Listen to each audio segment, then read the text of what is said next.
Hi, and one I've been waiting for has finally dropped, which is the 1.03 update for Assetto Corsa Competizione. Now, I've talked about this one in a previous video and gone through everything that's covered in it.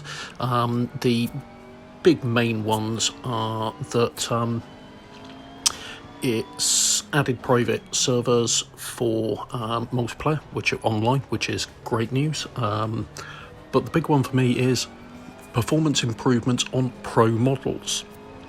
So I thought I'd give this a test in this video. And things got interesting, being perfectly honest. So I just whacked my Pro on and did a capture against a video that I actually captured yesterday, pre-patch.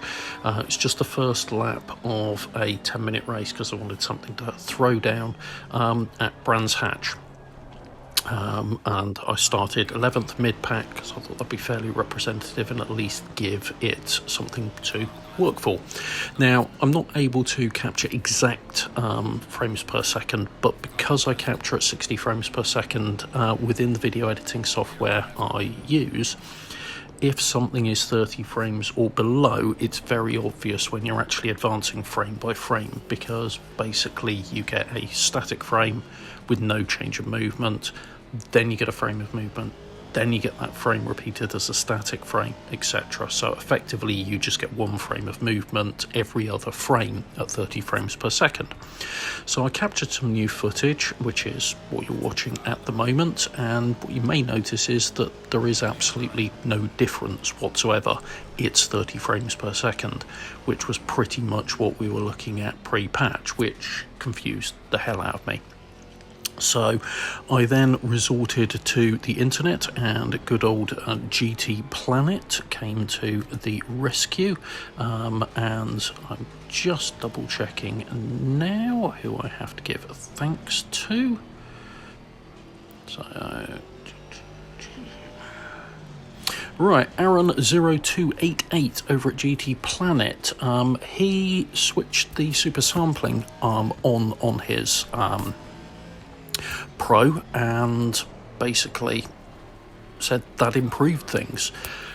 So I gave that a go, and that's the footage you're now watching. And doing the frame count on this, it's not quite 60 frames per second, it's certainly not locked at 60 frames per second, but the vast majority of it is either very close to or at 60 frames per second, even with a fairly substantial amount of AI.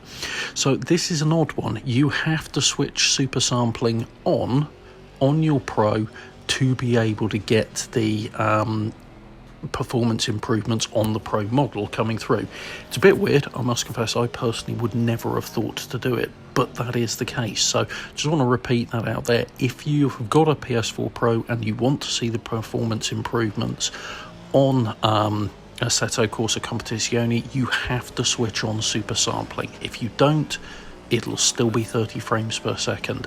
And I must confess, I'm not sure whether you'll be able to see it particularly well on a YouTube video. It's always very difficult, but the one thing I can assure you is you can feel it in terms of the driving. I found close quarters racing to be a hell of a lot easier to judge what's going on and to react to. So there we go. If you want to use the performance improvements on a PS4 Pro, you have to switch on super sampling. So if you found this video useful, then please do throw me a like, and if you want to see more content like this, subscribe away and hit the bell icon to be notified when new videos get uploaded. Thanks very much.